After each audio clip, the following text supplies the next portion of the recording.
আসসালামু আলাইকুম। আশা করি আমরা সবাই ভালো আছি।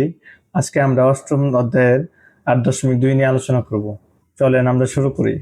তো এখানে কি আছে দেখো, কোনো সরলরেখা দুই বা ততোধিক সরলরেখাকে ভিন্ন ভিন্ন বিন্দুতে ছেদ করলে একে ছেদক বলে। দেখো আমার একটা আছে, কিন্তু আমার একটা দুই বা ততোধিক, এখানে দুইটা আছে, দুইটা রেখা আছে। আমরাও একটু আঁকি, চলো।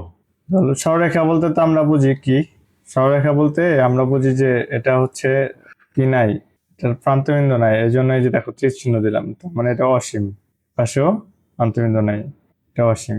দুই বা ততোধিক সরলরেখা, তো বইয়ের মতোই আরেকটা নেই, এটার মতো না হইলেও এটাও সমান্তরাল করে আমি করি, সে তো। তাহলে কি ঘটে দেখো, দুইটা সরলরেখা, তাহলে আবার নাম দিই, তাই না? এটার নাম দিই এ বি, এটার নাম হচ্ছে সি ডি। তাহলে বলছে যে কোনো সরলরেখা দুই বা ততোধিক সরলরেখাকে ভিন্ন বিন্দুতে ছেদ করলে, তাহলে দুই বা ততোধিক সরলরেখা কিন্তু আমি আঁকছি আগে, ঠিক আছে? এই যে দুই বা ততোধিক সরলরেখা হচ্ছে এটা, দুই বা ততোধিক সরলরেখা ধরো যে এ বি এবং সি ডি। এখন আরেকটা সরলরেখা কি করছে, এই দুইটা সরলরেখাকে ছেদ করছে। তাহলে কিভাবে দেখো, এটা আমি একে তাহলে এইভাবে, এই যে হলো কি করলো, ছেদ করলো। এটা হলো সেই সরলরেখা যেটা কি করছে, এটা হচ্ছে প্রথম প্রথম যে কোনো সরলরেখা, মানে এটা হলে সেই সরলরেখা, প্রথম যে সরলরেখা যে কি করছে, এ বি কে ছেদ করছে। তার মানে এটাকে, এই সরলরেখাকে কি বলে, এটার নাম দিছে তাই না, এটার নাম কি, এল এম দিছে তাই না? দেখো, এটা এল, এটা এম, এটাকে কি বলে, ছেদক। তাহলে একটা বিন্দুতেই কিন্তু ছেদ করছে, ঠিক আছে না? এই একটা বিন্দু দেখো, দুই বা ততোধিক সরলরেখা, এই যে এই একটা বিন্দু, একটা বিন্দু। তাহলে কি ঘটছে ঘটনা দেখো তো, এই উপরে যে 180 ডিগ্রি ছিল, এটা কিন্তু দুই ভাগ করে ফেলছে। তার মানে একটা কোণ উৎপন্ন করছে তাই না?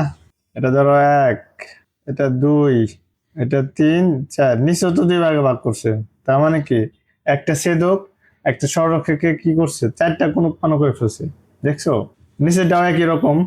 তাহলে এটা ইয়া করতেছি আমরা, 5, 6, 7, 8, এই তো আমরা মার্ক করলাম, কারণ সবাই কি কোণ উৎপন্ন করছে তাই না, চারটা কোণ উৎপন্ন করছে। এখন আমরা বোঝার চেষ্টা করি, এবং এটার নাম দিছে কি বিন্দু, মনে করো যে যে বিন্দু ছেদ করছে এটার নাম কি দিল, এটার নাম হলো কি, এটা অন্য কালার দিব, এটা পি বিন্দুতে ধরো ছেদ করছে, ঠিক আছে?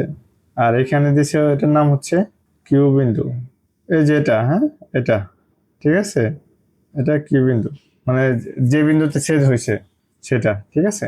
তাহলে কি হইলো দেখো, চারটা এই উপর সরলরেখাও চারটা কোণ উৎপন্ন করছে, নিচের সরলরেখাও চারটা কোণ উৎপন্ন করছে একটা ছেদকের কারণে। এখন এগুলো একটা মিল আছে, বিভিন্ন কোণের সাথে কোণের মিল আছে, এবং এইগুলো আমরা একটু বোঝার চেষ্টা করব। এগুলো কিন্তু আমার খুব, মানে এটা আমার জানা জরুরি, এবং এইখানে যদি আমার যদি মানে ইয়া না থাকে, মানে বেসিক যদি ক্লিয়ার না থাকে, তাহলে পরবর্তীতে আমরা সব জায়গায় ঝামেলা পড়বো। কারণ হচ্ছে কি, প্রমাণের ক্ষেত্রে আমার এটা লাগবেই, একটু পরেই লাগবে, দেখবা। প্রমাণ করার ক্ষেত্রে কি করব, সমান্তরাল বলবো, ঠিক আছে? তাহলে এই বিষয়গুলো একটু লাগবে, চারটা কোনো, মোট 8টা কোণ উৎপন্ন করছে, এটা তো আমরা করলামই, ঠিক আছে? তাহলে এই কোণগুলারে মানে কি বলে, এটা কোণগুলারে অন্তস্থ কোণ, বহিস্থ কোণ, অনুরূপ কোণ, একান্তর কোণ, এই 4টি ভাগে ভাগ করা যায়। আমরা ষষ্ঠ শ্রেণীতে মানে কয়েকটা শিখছি, ওইখানে ছিল না হচ্ছে অনুরূপ কোণ ছিল, একান্তর কোণ, অন্তস্থ কোণ ছিল, ওই বহিস্থ কোণটা ছিল না। এখন নতুন যোগ হয়েছে বহিস্থ কোণ। যাই হোক, আমরা মনে হয় যে বুঝবো, যেহেতু আমরা ষষ্ঠ শ্রেণীতে একটু পড়ছি। তাহলে আগে অন্তস্থ কোণগুলো দেখি। অন্তস্থ বলতে ভিতরের, ভিতরের কোণগুলা, যে এটা হলো বাইরের অংশ, ধরো এটা হচ্ছে বাইরের অংশ, এই পাশে বাইরের অংশ, আর এটা হচ্ছে ভিতরের অংশ, ঠিক আছে না? ভিতরের অংশ। তাহলে ভিতরে দেখো কি কি আছে, 3, 4, 5, 6। তার মানে যে ভিতরে যে অংশ 3, 4, 5, 6, এই কোণগুলো কি, অন্তস্থ কোণ। এই জন্য এখানে বসে দেখো 3, 4, 5, 6 এগুলো কি, অন্তস্থ কোণ। এটা কিন্তু মনে রাখতে হবে, কয়েকবার প্র্যাকটিস করতে হবে। বহিস্থ কোণ তাহলে কি, বাইরের গুলা, 1, 2, 7, 8, 1, 2, 7, 8, তাহলে এগুলো কি বহিস্থ কোণ, ঠিক আছে? আমরা বুঝলাম। এখন অনুরূপ কোণ, অনুরূপ কোণ কিন্তু আমরা ষষ্ঠ শ্রেণীতে পড়ছি, আবার এখনো আসছে। তাহলে দেখো অনুরূপ, একের সাথে একের মানে অনুরূপ মানে কি, সিমিলারিটি মানে একই রকম দেখতে। দেখো এই একের সাথে কার মিল আছে, এই একের সাথে মিল আছে হচ্ছে 5-এর, তাই না? দেখো 5-এর মিল আছে, এই 5-এর। ওকে, তারপর 2 এর সাথে কার মিল আছে দেখো তো। এটা আরেকটা কালার নেই তাই না, লাল কালো নেই। এই যে এই 2 এর সাথে মিল আছে কার দেখো, 2 এর সাথে মিল আছে 6-এর। হ্যাঁ, খুব বোঝার চেষ্টা করি। হ্যাঁ, 6-এর অনুরূপ কোণ, ঠিক আছে। এরপরে 3, দেখো 3-এর সাথে কার মিল আছে, 3-এর সাথে মিল আছে দেখো এই 7-এর, ঠিক আছে।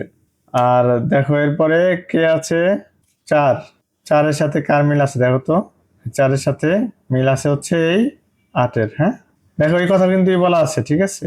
তাহলে অনুরূপ কোণগুলো আমাদের চিন্তা হবে, ঠিক আছে। অন্তস্থ কোণ জোড়া মানে ভিতরে কোণগুলো কি, আচ্ছা অনুরূপ কোণ দেখলাম, এখন হচ্ছে অন্তস্থ একান্তর। অন্তস্থ মানে ভিতরের একান্তর, মানে ছেদকের বিপরীত পাশে থাকবে। সবচেয়ে বড় কথা কি, ছেদকের বিপরীত পাশে থাকবে। এটা এখানে তো বোঝা কঠিন হয়ে যাবে, আর দুইটা সরলরেখা আঁকা দরকার, তাই না।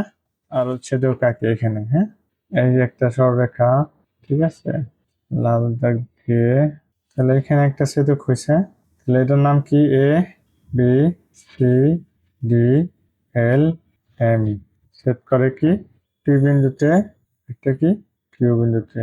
মার্ক করি 1 2 3 4 5 6 7 8টা কোণ তৈরি হয়েছে, ঠিক আছে। তাহলে আমরা দেখবো যে কি বলছে, অন্তস্থ একান্তর কোণ।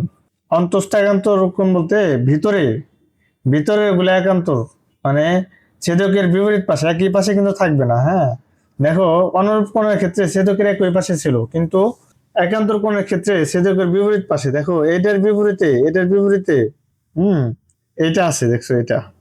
এই জন্য 3-এর বিপরীতে, 3-এর সাথে 6 মানে একান্তর, 3-এর সাথে 6 হচ্ছে একান্তর, ঠিক আছে। আর 4-এর সাথে তাহলে কি বলবো, 4-এর অপোজিটে কে আছে দেখো, এই 4-এর অপোজিটে আছে এটা 5, তার মানে 4-এর একান্তর 5, ঠিক আছে।